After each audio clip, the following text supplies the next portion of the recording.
And here I am in the great outdoors of the Icelandic landscape.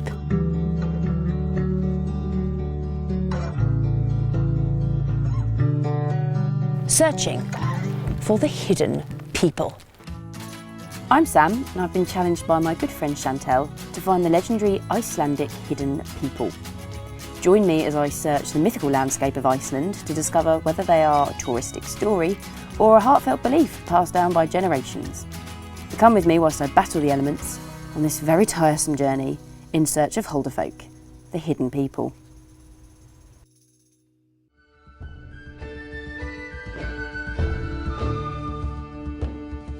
Do you know anything about the Huldufolk? About Huldufolk, the hidden people?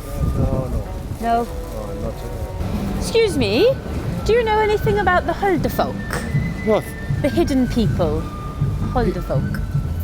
Am I saying it right? Yeah. How do you say it? Well, we're not Icelandic. Oh, where are you from?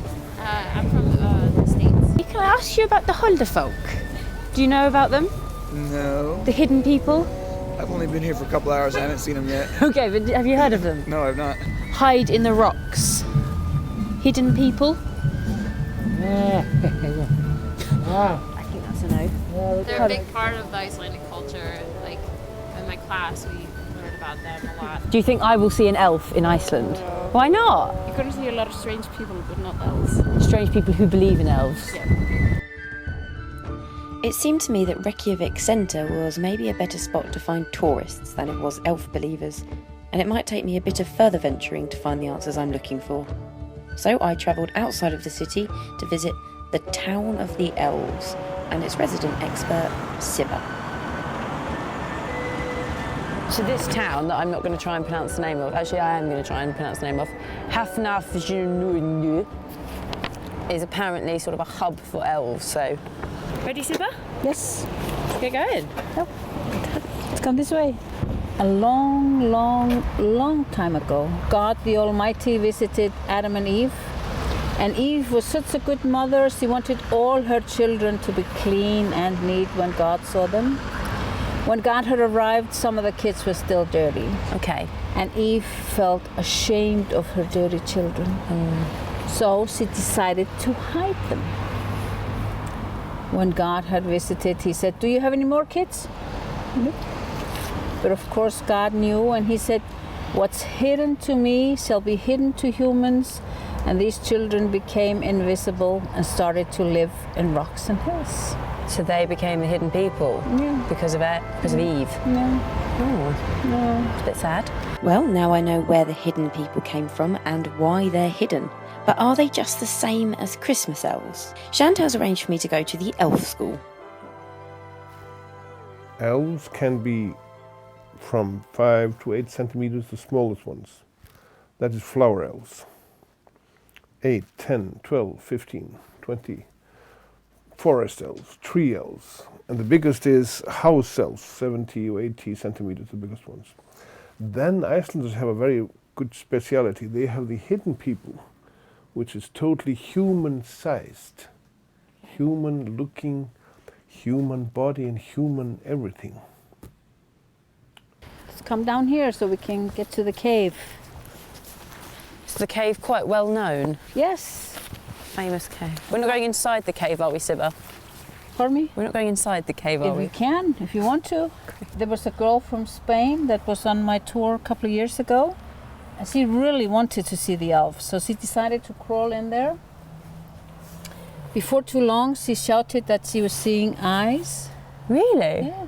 She came back out and she was quite shaken, so I knew she had seen something. Yeah. So we were all just staring at the cave when a cat comes wiggling out. Very happy with all the attention. So that was no elf. No elf. Sibba's stories were great to listen to, but I feel I haven't really got many facts about the Huldufolk and why Icelanders are so captivated by them. Which is what led me to Terry Gunnell, a professor of folklore at the University of Iceland. Well, in the case of the Huldufolk, you've got, first of all, legends. So they'll come up in stories about the hidden people, which go right back to the Viking times. So we'll look at the development of the stories, we'll look at the development of the beliefs. It's not as if they see little people hopping around rocks in ballet tutus with pointy ears shooting arrows at people. For them, there's a sense of the landscape being very alive. And if you go and stand in a hot spring area, like Geyser, for example, the land speaks to you. It's alive. So many years ago, a lady called Margaret was here. She heard a child cry and she thought to herself, oh, some kid has wandered away from home and is lost in the park. She started looking for the child, but she couldn't see anybody. So she started listening more carefully. Where is this crying coming from? She came to this rock and she heard the crying was coming from inside the rock. Wow. While she was standing here, she also heard somebody was going, shh, shh, trying to soothe the child. Oh. And after a while, the crying did stop. And Margaret went home and told her friends and family what she had experienced. She was absolutely certain that it was an elf child that had cried. Really? I think I would find that a bit scary if I heard that in the rock. Was she frightened, or was she? No. She thought it was just a great experience. I'm sure many of her friends said, I wish it was me it had happened. Yeah. And Great. yeah. How do they fit in the rocks if they're human-sized? That's a good question. There are so many things unanswered in this case that we can't answer. We simply don't know. Knowledge of mankind hasn't come to that. This just occurs. They live in rocks. And you mentioned the different types of elves. So there's 14 types of elves, 4 types of no. But I don't understand how do you know if you haven't seen them? How can you tell the differences? You get the witnesses to describe them. Size, Okay. clothes, color, what sort of shape had their body. And you find very soon what of the type they're describing. Okay. There are illustrations of elves. Here is the real elves, and here is hidden people. And then we have gnomes, fairies, dwarves, mountain spirits, and trolls, and a variety of others. Icelanders call all these flora elves. Mm-hmm. But they just normally mean hidden people and elves. These beliefs, for them, to my mind, is more of a sort of personification of a landscape, and something that you need to show respect for when it comes down to it. Okay. So this is really for them, what's going on. They've all grown up with the stories like this. Their parents have talked about in the rocks. Maybe let's look out for the hidden people. Mm-hmm. It's a nice belief, like Santa Claus. Terry suggested I go to a coffee shop to meet an old friend of his, Briani, who had quite a story to tell. Sadly, though, he didn't have his own car, so... Squeeze in the back here. We're going to go and find some rocks or maybe churches in the village. And apparently, this gentleman over here has had some sightings. He's actually seen them, so hopefully we can do a bit of translating and figure out what he's seen. Boyack told us about when he was a little boy and how there was a moss-covered rock outside his house. As a child, he used to pull the moss off of the rock. However, when his stepfather found out, he scolded him and told him that the elves would be angry. Boyack was very upset. He hadn't meant to do any harm.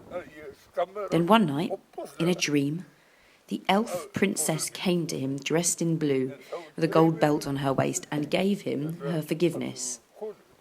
He said that since then the elves have watched over him like guardians. It was a great story and Boyack got pretty emotional about it. The only thing is I don't know how much of that was to do with the Coca-Cola he was drinking. Elves and hidden people have been part of the Icelandic culture for these 12 centuries since the Vikings came here from Norway.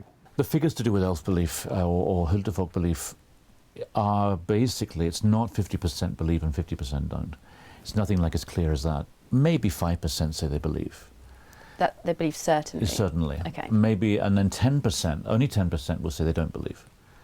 And you have everybody else in the middle. Right. Somewhere, who are open to the idea that something might be there. If you ask, why do you believe in elves? Many, or most of the answers is something like this. Because my grandma told me when she was young, she met elf kids. And they played together. They were good friends. because my mother, father, uncle, niece, nephew, good friend, somebody that I fully trust, have had a personal experience of them. That's why I believe these stories are true. I'd say probably, in general, more women tend to be open to beliefs of this kind.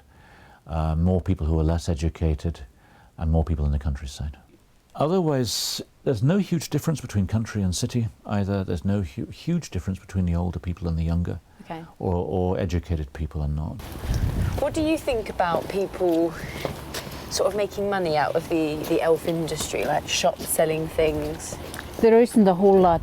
People complain often that there's not enough souvenirs about the elves. They Yes. actually want to see more? Yes, we don't import any cheap souvenirs about the elves from China. No. No. So it's not really, you don't think it's too commercialised? No.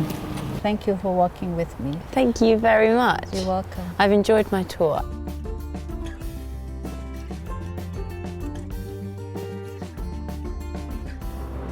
Just got a tweet from Chantel. You're off to explore Iceland, get out the city. And that I can do.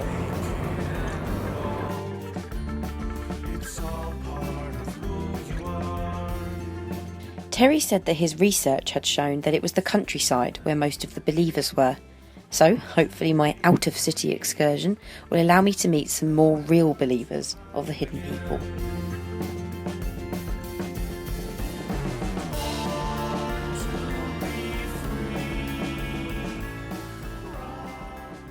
So I've just walked past this house and seen there's a big rock here with all these chalk-drawn drawings of elves and windows and doors. I'm going to hop inside and see if anyone can tell me a bit more about it. Hi! I've seen your rock out there with the drawings.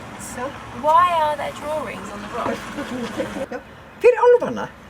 For fairies. For the fairies? Yeah, of course. Is that the same as the Huldufolk? No, No. not really. And you believe in Huldufolk? Yes, I have to. You have to, Because I've seen them. because I have seen them. please tell me. I saw these two children was holding hands and going. And I looked at them for, I don't know how many minutes or how long time, but And how did you know that they weren't just... I didn't know. Were you scared? No, No? because I was so sure about it was children from the left. Wow. In the 20th century, we have stories about even about them driving our cars. Yeah? Yeah, we have. Oh, really? So how would we know? How would we know they were elves and not humans? Yeah, that's the question. Oh, I see. That's the So they question. could just be And, amongst us. Yeah. Therefore, I'm. But when people say, "Oh, there's elves," it's just a nonsense. No one sees elves today. But how could we know? You go every day to a supermarket. You meet thousands of people. Yeah. You know nothing about them. Maybe half of them are elves. And according to records, there are only 300,000 people in Iceland. 320,000, something like that. Yep. But our consuming is like we were 1 million. Okay. So where's there all can't the... be explanation. I like that. When you do look around and you see this natural world right on top of you, all the lights, all the earthquakes, everything, it is extreme, but then, I don't know, it is all quite extreme here, so it kind of fits. It makes me feel like the belief here is quite pure. Like it isn't there for tourists, it isn't there to brag about, boast about, it's just genuine. You just would never meet someone in London, go up to them, be like, do you believe in elves? And they'd say yes. There's a nice quote by Billy Connolly that he doesn't believe in God, but he believes in the people who do.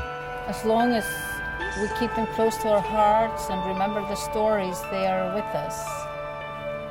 Maybe we all just need a bit of magic. Maybe we just want that. And I think maybe he's right. I enjoyed more speaking to the people who do believe than don't. So why not? Like, it's quite fun. This is the truth as we know it. You decide whether you believe it or not.